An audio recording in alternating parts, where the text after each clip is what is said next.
Hello, everybody. We're now in 2026, and this is my first video. I am Kevin Forte, also known as Deadhand Kev, and this is a discussion I want to talk about quite some time, and it's about Halloween 4, 5, and 6. Now, people call this the Thorn trilogy, but in my eyes, where I don't call this the Thorn trilogy. It is a trilogy, yes, but not a thorn, and I'll explain to that part once we get deeper into the video. But for right now, let's go explain about a trilogy. A trilogy is a story that has a beginning, a middle, and an end to whoever's journey it is. All three things, and those are very important together. And when we think of trilogies of movies, we think about the Lord of the Rings trilogy, the Back to the Future trilogy, and the Dark Knight trilogy, because each of those stories has a beginning, a middle, and the end. Now, not say this is the Thorn trilogy is not a trilogy because Halloween 4 is not the first Halloween movie. No, I know it's a trilogy of being a story, but even as a story, it's not a trilogy. And we're going to discuss about that now with trilogies or stories. So let's go talk about trilogies. Let's go first start talk about what the Lord of the Rings trilogy. Okay, so for those films directed by Peter Jackson, came out from 2001 to 2003. The first one was The Fellowship of the Rings, and that one tells a story about how Sauron created the ring, and people get crazy over it, whoever possesses it. But then it gets to the hands of the hobbits. Of course, you know the story about the Hobbit. And then, Frodo said go on this mission. Going with them is Gandalf the Grey, along with Aragorn, Gimli, and Legolas. Throughout their travels, they go to get rid of the ring, but they go against monsters and Saruman's army. And, at the end, the whole team splits up. Then we get the Two Towers, which is the middle story of it. We learn that Sam and Frodo are still on their journey, but they run into the Golem, which we learn as Smeagol later on, the guy who possessed the ring before he got that ugly ass transformation. And then we have Pippin and Merry, who are now with the trees, and Gandalf, Aragorn, Legolas, and Gimli fight this army of archives. And it's a film like it's just mostly about people just going against these armies and stuff. But then later on, we all know at the end, the Golem betrays Frodo and Sam. Well, we get more to that betrayal after that, but because he thought like they betrayed them because they got him captured. And then we get the last film, The Return of the Kings, the end of the journey, in which that film, let's start with Sam and Frodo, as they begin to split up because Golem's betrayal, and he's making Frodo see that Sam is betraying them, but then instead they're being lured into a trap with this spider queen thingy. But then they still go on their task to go after Sauron to destroy the ring. And of course, the whole thing with Aragorn becoming the king, and then the battle we have at the end with Golem and Frodo for the ring. Of course, you already know what happens to poor Golem at the end. So anyway, they destroy the ring, destroy Saruman, his armies, and then that long-ass ending I'm not even going to talk about. Watch the film. Good ending. It's just way too long. So now we have the Back to the Future trilogy, which ran 3 films from 1985 to 1990. This is a film which is the least the story of Marty McFly and Doc Emmett Brown. The first film, of course, the introduction of the DeLorean that takes them back in time. And Marty McFly accidentally goes back in the year 1955. He makes a little mistake that makes sure his parents don't meet. But now he has to fix all that with the help of Doc. But it's going to be a long journey, but also at the same time, he has to get back home to 1985 with the whole clock tower thingy with the lightning struck because the DeLorean needs a bolt of lightning to send him back in time. So Marty succeeds in his mission. His parents are together. He has to go back in time. Everything goes well, except for the ending where Doc says, you got to come back with me to the future because it's about your kids. Part 2. They go back into the year 2015 to fix the situation of the kids, but things get a little crazy when Marty buys a sports almanac book and old Biff discovers it, so he can use that with his own doing by going back to 1955 to meet up with his young self to use the book. Now, 1985, the president of Titan is now this corrupt, like in a post-apocalyptic Hill Valley, more like Death Valley. And now Doc and Marty have to fix the situation by going back to 1955 to make sure that young Biff does not get that book or even uses it. They succeeded, but unfortunately, Doc is sat back in time because of a lightning hit, and he sat back 70 years before in 1885. Now, Marty has to meet up with 1955 Doc to fix the DeLorean, which leads to part 3, the final tale of the story. That film, Marty goes back to 1885 to see Doc, but like Doc doesn't really want to go back because he falls in love with Claire Clayton, but he knows he has to go back, but trouble ahead with Mad Dog Buford Tannen. They have to deal with that situation, which they do, and then they go back in time. However, Doc does not go back in time because he wants to stay with Clara. So as Marty goes back to the year 1985, the DeLorean gets destroyed, and now him and Jennifer can make better off their life, while Doc, he does come back to the future by turning the train into a time machine that runs on steam. How does that happen? But he's happy. He's married to Clayton. They have 2 kids, and story ends. And finally, the Dark Knight trilogy, directed by Christopher Nolan, which ran from 2005 to 2012. So the first film is, in fact, the whole film is Bruce Wayne's journey of becoming the Dark Knight. He was a kid. His parents were killed in the alley by a guy named Joe Chill. Of course, he gets off, but then he gets killed by one of the mobster's men. And then Bruce Wayne wants to know how to fight criminals. He meets up with Henry Ducard, spoiler alert, the real Ra's al Ghul, to train him to become a fighter. But instead, that mission was not to save Gotham, but to destroy it. And Bruce Wayne says, nope, I'm not having a part of that. I'll go back to Gotham, fight criminals, but I will not become an executioner. So with the help of Alfred, Jim Gordon, Lucius Fox, and even whatever Katie Holmes' character's name is, I'll get that later. I just know she's a player later on the second film. Rachel Dawson. My bad. So he has a suit. He calls himself Batman. He's fighting criminals. However, he learns that Ra's al Ghul is also part of his plan to destroy Gotham, and he must stop Ra's al Ghul, which he does do. But then some of the criminals got loose, and then we learn at the end there's a certain criminal that got loose who's off his ruckus. A criminal who's only known as the Joker, which we go by the Dark Knight.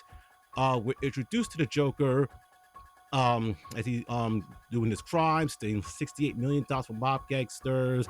However, Batman, Gordon, and Harvey Dent are fixated on defeating the mob bosses, but then they succeed in that, which led for them to hire the Joker, who brings up this chaos and challenges Batman to either be an executioner. Of course, Batman does it, but things go crazy when Rachel Dawes dies. Gets Harvey Dent crazy because Harvey Dent was dating Rachel Dawes, loses half of his face over a fire explosion, becomes Harvey Two-Face. So now they have to deal with the Joker while also dealing with Harvey Two-Face as he's on his vengeance because he blames Commissioner Gordon and Batman for the death of Rachel Dawes. At the end, Batman succeeds, but does he? He may defeat the Joker, but at the end, to keep Harvey Dent's good name, he has to say that he killed those people, and now he's on the run. Bruce Wayne ending his journey as Batman. Or does he? Nope, because we have the Dark Knight Rises, which is not really my favorite, but it has to end somewhere. So this was set 8 years later, and now there's this Dent Act, which they don't explain what it is. Bruce Wayne is growing a depression beard. He's not happy, but yet the League of Shadows does make their return, and this time they're led by a masked man named Bane, who plans to destroy Gotham with some type of atom bomb, and they have 5 months to do it. Before he does all that, he does defeat Batman, who Bruce Wayne returns as Batman, gets his back broken, and for some reason, he's in this pit area, he gets his back recovered, goes back to Gotham with the help of Selina Kyle, Catwoman, although they didn't mention her name in the movie, Commissioner Gordon, Lucius Fox to stop Bane, which we learned also at the end that Bane is not the leader of this whole thing. It's Miranda Tate, who is actually Talia al Ghul. So yeah, once again, Bane is a puppet. I'm gonna do a video on the Dark Knight trilogy soon. So they stop Bane. Talia Batman takes the bomb. Um, the bomb explodes with Batman taking it. We're supposed to learn that Batman and Bruce Wayne are dead, but no. Bruce Wayne is somewhere in Paris with Selina Kyle, and Batman's just gone, whatever. But it still is, it was the end of his journey. He saves Gotham. He's living in peace with Selina Kyle. All good. So, those are trilogies I just mentioned. Beginning, middle, and end. And now, let's go talk about the Thor trilogy. So, the beginning of this one is Halloween 4.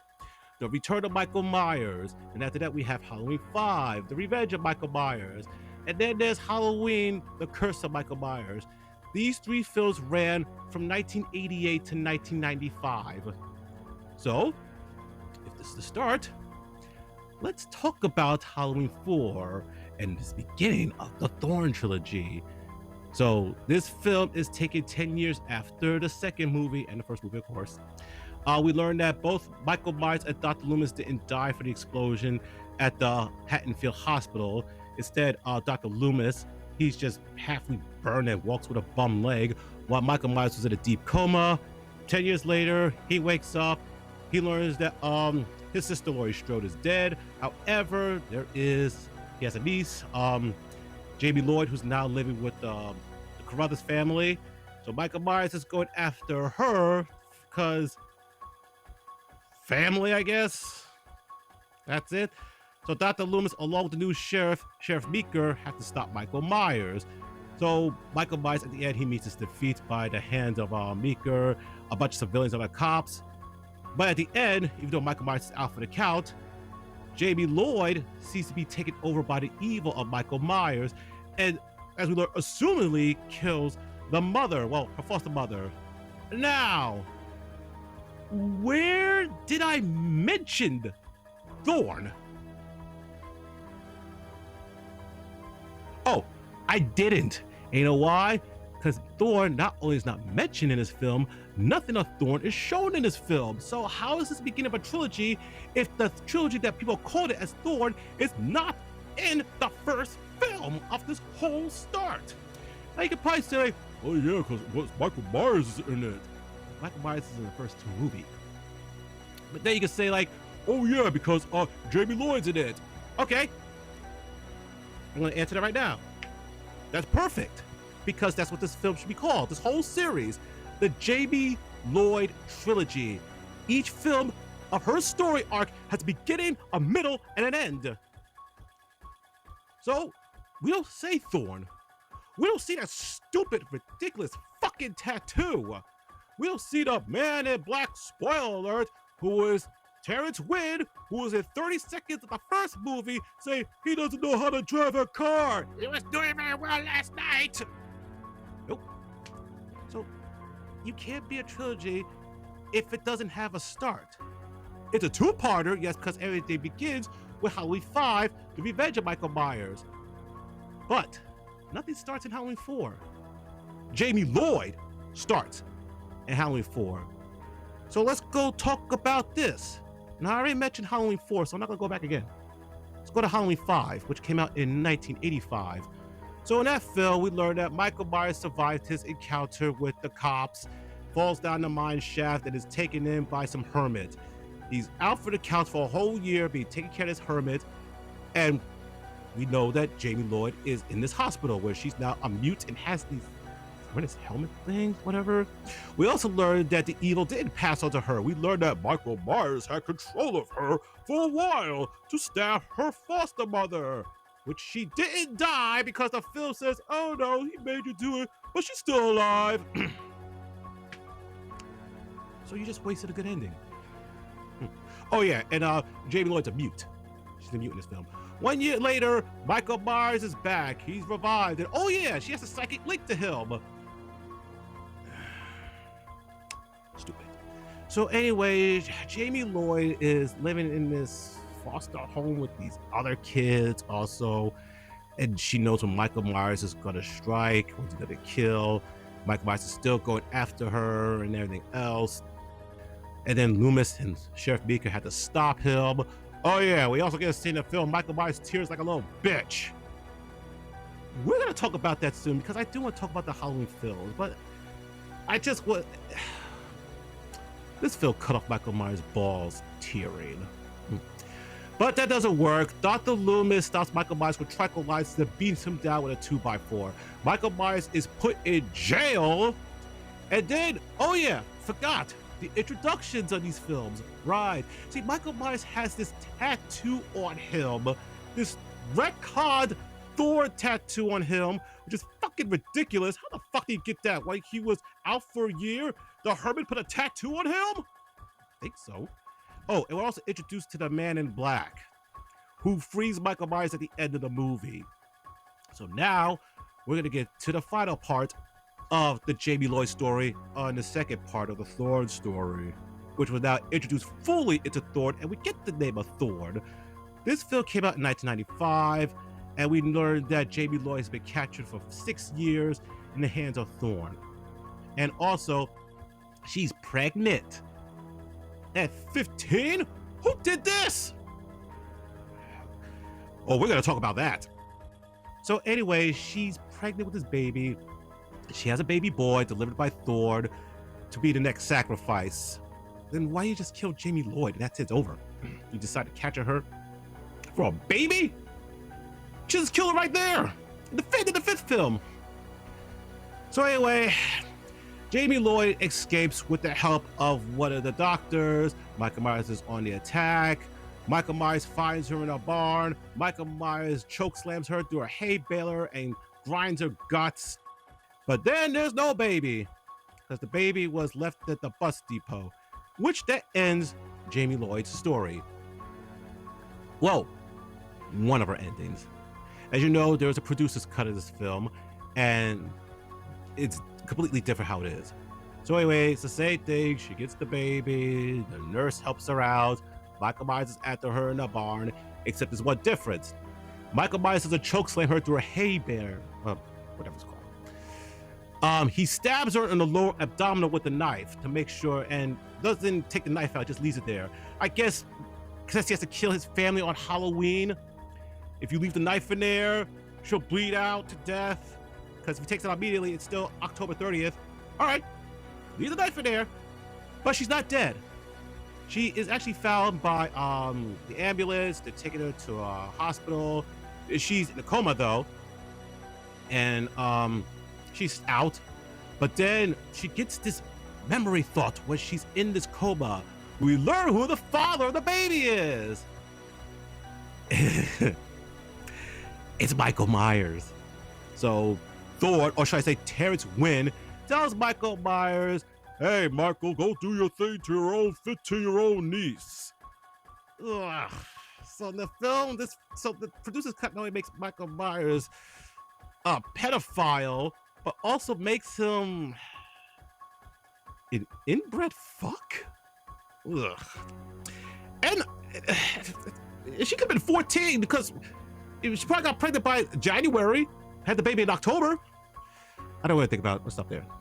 But now the fates are different. You see, in the theatrical cut, Michael Myers kills Jamie Lloyd. But in the producer's cut, it's Terrence Wynn. He sneaks into the hospital, has a gun to her head while she's still in a coma with a silencer, and says, "Your work is done, Jamie." Pow, she's dead. Doesn't Michael Myers has to kill his family? Because that's the thing. He has to kill his family at Halloween. So Terrence Wynn fucked up. I didn't write this movie. But I will ask this question. Which fate do you prefer will have the Jamie Lloyd? The theatrical cut or the producer's cut? I had to go with the producer's cut, even though it's stupid. But either way, it's still wrong, because if Michael Myers, since he killed Jamie Lloyd in the theatrical cut on October 30th, he failed. So he failed there. And in the other one, she does get killed on Halloween Day, but it's by Terrence Wynn. It's still fucking stupid no matter which way, but it's just at least the other one's more, the producer's cut's more dignified. So she has a beginning, she has a middle, and she has an end. So this should be called the Jamie Lloyd trilogy, not Thorn, since Thorn is not mentioned or shown in Halloween 4, The Return of Michael Myers. So whoever's the one that started this whole thing, did you watch part 4? Maybe you thought like, okay, Jamie Lloyd's in it, so it's a Thorn trilogy. No, you named it after Jamie Lloyd. She has a beginning arc. She has a middle arc and the finale. She dies in both of them, of theatrical cut and producer's cut. But the point of it is, she has a beginning, a middle, and an end. It should just be called the Jamie Lloyd trilogy, not Thorn. Just like Friday the 13th, part 4, 5, and 6 is the Tommy Jarvis trilogy. Because, you know, it has a beginning, a middle, and an end, and changes from age from being a preteen to a teenager to a young adult, just by 3 different actors in the 1984 to 1996 run. But yeah, as you know, that's what a trilogy is. Beginning, middle, of an end. So it should just, that's what should be called, not Thorn. I don't get it. Why is it called Thorn? And I know somebody's probably gonna go to comments and try to challenge me. Go right ahead, but just make it peaceful. But I pretty much made my point, especially Halloween 4. All you have to do is watch it and notice that nothing of Thorn is shown or mentioned. Please show me a scene. Please show me the retcon tattoo that Michael Myers has somewhere. It could be on his leg, his neck, his fucking ass, for all I care. But the point of the matter is, there's nothing of Thorn in Halloween 4, The Return of Michael Myers. Just Jamie Lloyd. That's it. And that's all I have to say about this. Thanks for watching. And if you have any questions, you know, comment down below. So like, share, subscribe to my channel. More videos are coming soon. And just remember, this is Deadhand Kev here saying, no Thorn! Jamie Lloyd trilogy. Remember that. See you in the next video.